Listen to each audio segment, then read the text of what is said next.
எவ்வளவு ராஜ்யங்களை சம்பாதிச்சாலும் எவ்வளவு கோடிகளை அவர் கையில வச்சிருந்தாலும் கடைசியில ஒரு பிடி மண்ணை கூட கொண்டு போகல அப்படின்றதுக்கு தத்துவத்தை நீ உணர்த்தணும். இந்த உலக மக்களுக்கு நீ உணர்த்தக்கூடிய ஒரு தத்துவமே அது இருக்க போறேன்னா மர்மமான காய்ச்சல் வந்து இறக்க போற அப்படின்னா அவருக்கு சிரிக்கிறாரு. ஏன் சிரிக்கிறார்கள்? இப்படி இறந்துதான் ஆகணும். அப்படி இறக்கும் பொழுது எதிர் நாட்டோட வீரரா இருந்தாலும் சரி, இந்த இவரோட சேர்ந்த வீரரா இருந்தாலும் சரி, இவங்க வந்து அவங்கவுங்க மதத்துக்கு ஏற்ற சடங்குகளை பண்ணி பூஜைகளை பண்ணி அந்த ஆத்ம கிரியை பண்ணிட்டு தான் இருக்கும் பொழுது உன் நாட்டை தான் ஏன் இறக்க போற, இங்கெல்லாம் நீ இறக்க முடியாது, உன் நாட்டுக்கு போறதுக்கு 2 வாரம் ஆயிடும். 2 வாரம்னா 14 நாள் ஆயிடுச்சு போறதுக்கு. சரி, அப்ப நான் எப்படிதான் இது பண்றது? நான் சொல்ற ஒரே ஒரு விஷயத்தை மட்டும் நீ பண்றியா அப்படின்னு. எவ்வளவு பெரிய மாவீரனா இருந்தாலும், எவ்வளவு பெரிய ஜாமமால, எவ்வளவு பெரிய அறிவாளியா இருந்தாலும் ஒரு நாள் இறைவனின் பாதத்துல போய் சரணாகதி அடையணும்.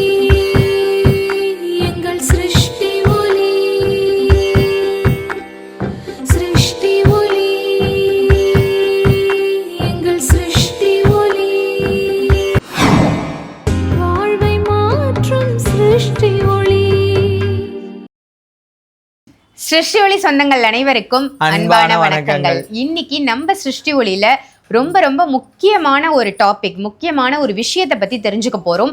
இந்த ஸ்டோரி வந்து இன்னும் நானே கேட்கல, சாய் பாலாஜி வந்து சொல்ல வந்தாங்க.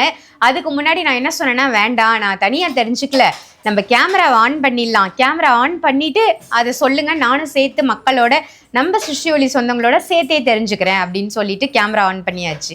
ஸோ இது என்ன அப்படின்றத கண்டிப்பாக முழு பதிவையும் பாருங்க, உங்களுக்கு ரொம்ப ரொம்ப பிரயோஜனமான ஒரு பதிவு அப்படின்னு சொல்லலாம். கேட்டு தெரிஞ்சுப்போம் வாங்க.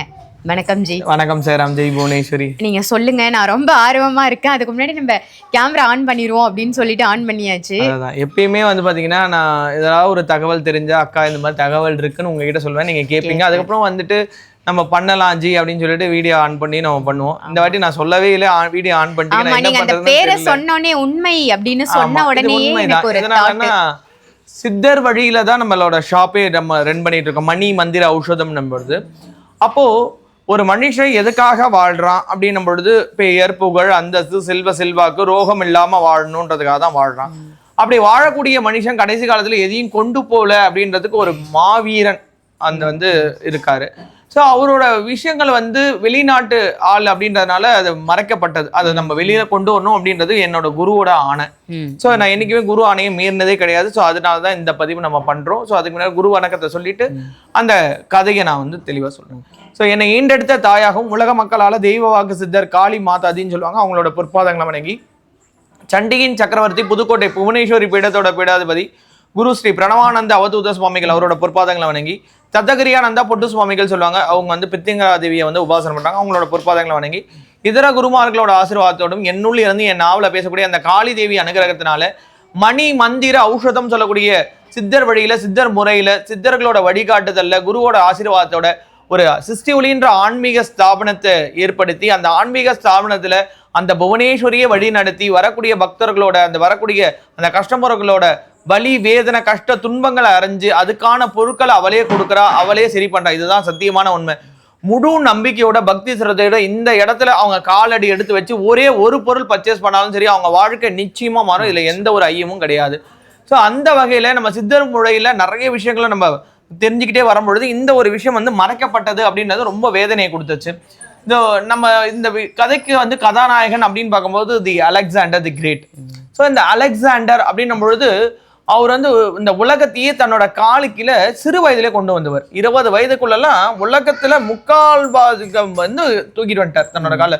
எல்லாரையும் அடிக்கிறது, உதைக்கிறது, அந்த நாட்டை வந்து கைப்பற்றுறது, இந்த மாதிரி தூக்கிட்டு வந்துட்டாரு. ஸோ அப்பேற்பட்ட அந்த அலெக்சாண்டர் என்ன பண்றாருன்னு கேட்டீங்கன்னா, நல்ல கர்வத்தோட மமதையோட பாரத நாட்டுக்கு உள்ள நுழைறாரு. பாரத நாட்டுக்கு உள்ள நுழையும் பொழுது கட்டை விரல் அளவு உள்ள அந்த சித்தர்கள் 3 பேரு. அந்த 3 பேரோட அளவு வந்து கட்டை விரல் அளவு தான், இவ்வளவுதான் இருக்குமே. அவங்களோட பேர் வந்து அங் உங் சிங். அங் உங் சிங். ஆமா, பேரே ரொம்ப வித்தியாசமா இருக்கு. ஏன்னா பாரத தேசத்துல மர்மங்களும் பாரத தேசத்துல உள்ள அதிசயங்களும் பாரத தேசத்துல வந்து பாத்தீங்கன்னா வீரியங்களும் ஜாஸ்தி. அந்த மாதிரி கண்ணுக்கே புலப்படாத அளவு இவ்வளவுதான் இருக்கிறாங்க. ஆனா அந்த அலெக்சாண்டர் கண்ணுக்கு தெரிஞ்சிருக்காங்க. சோ அப்படி தெரிஞ்சவங்க உடனே இவர் என்ன பண்ணியிருக்காருன்னா, நம்ம எவ்வளோ பேர் அடக்கியிருக்கோம் அப்படின்னு சொல்லிட்டு உள்ள பாரத தேசத்துக்குள்ள காலடி எடுத்து வச்சோன்னா அவங்கள பார்த்த நிமிஷம் தன்னை மறந்து விழறாரு சாஷ்டாங்கமா. நமஸ்காரம் பண்ணிடுறாரு. ஆமா, என்ன காரணம் தெரியாம நமஸ்காரம் பண்றாரு. அப்படி நமஸ்காரம் பண்ணும்பொழுது என்ன அறியாமலே நான் வந்து உங்க பாதத்துல விழுந்துட்டேன், உங்களுக்கு ஏதாவது நான் சேவை பண்ணணும்னு நான் ஆசைப்படுறேன், ஏன்னா என் வாழ்க்கையில வந்து நான் எல்லா பகுதியுமே நான் இது பண்ணிட்டேன் அப்படின்னு சொல்றாங்க. அப்ப அவங்க 3 பேரும் சிரிச்சுக்கிட்டு இன்னும் இருக்க போறது 14 நாள் தான் இருக்க போறேன்.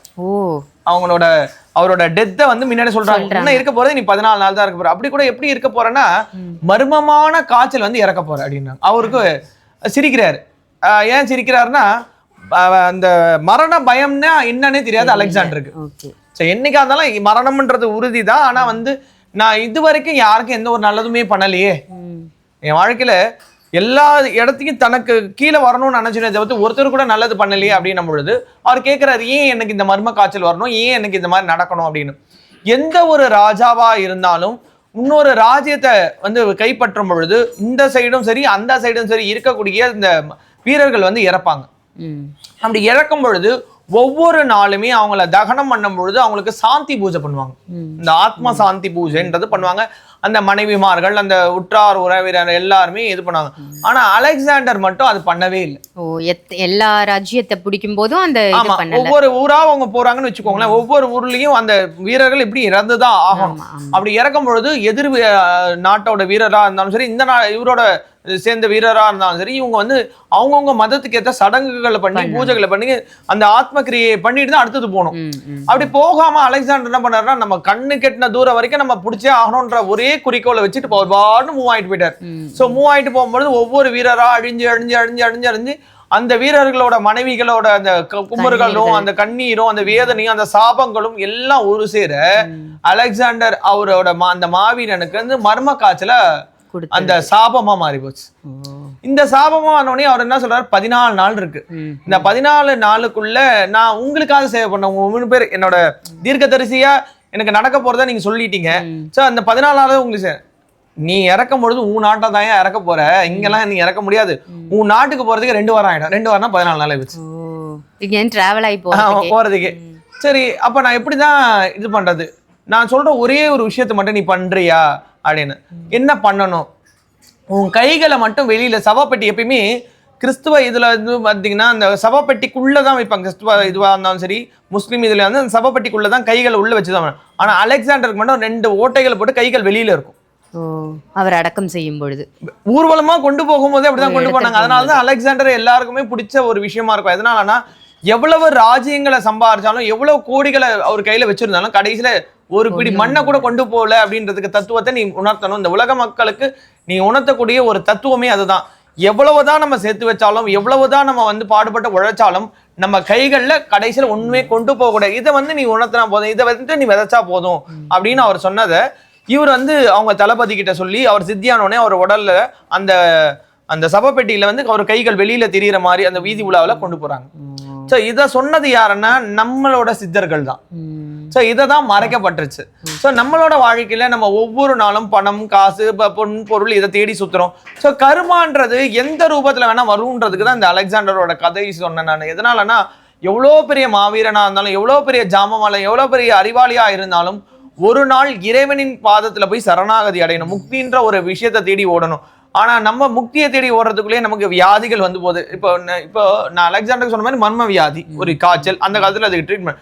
ஆனா இப்ப நவீன ஃபெசிலிட்டிஸ் இருந்து இன்னென்னமோ வியாதிகள் வருது. ஏன்னா உணவு மருந்தா இருந்த காலம் போய் உணவு விஷமா மாறி போச்சு.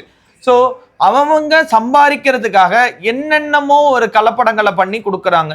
ஸோ இறைவனை வழிபாடு பண்ணும்பொழுதாவது அந்த விஷயங்கள் இல்லாம, ஏன்னா நம்மளோட இந்த பாரத பூமின்றது ஒரு சொர்க்க பூமி. இங்க நம்ம ஜீவிதம் பண்றதுக்கு பல யுகங்கள் புண்ணியம் பண்ணியிருக்கணும்.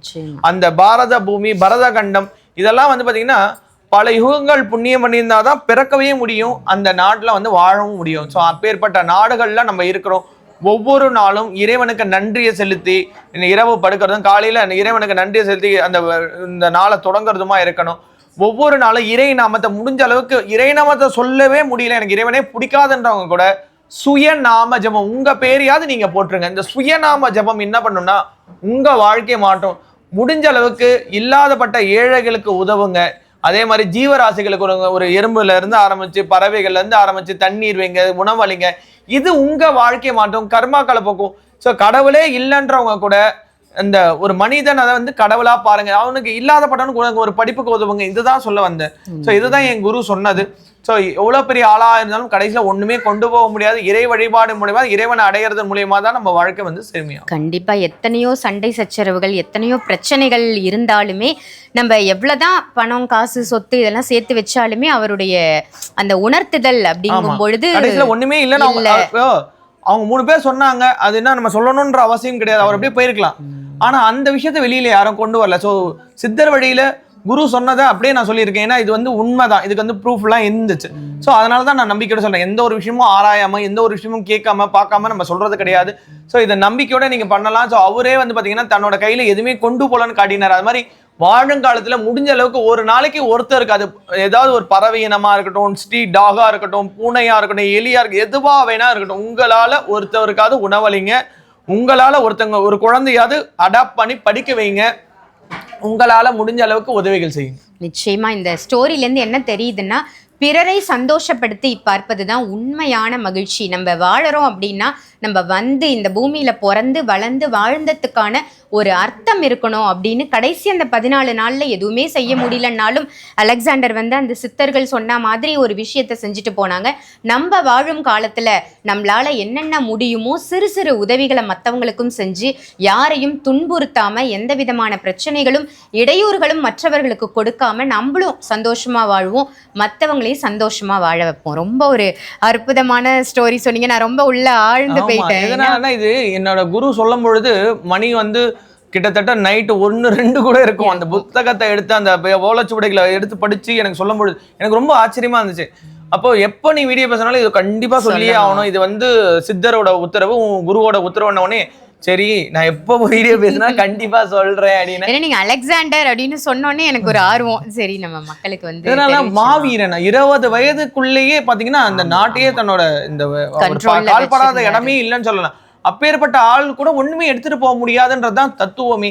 சோ நம்ம என்னதான் ஓடி ஓடி உழைச்சு இது பண்ணாலும் இறைவனோட அனுகிரகம் இல்லாம எதுவும் சாத்தியம் கிடையாது. உண்மை.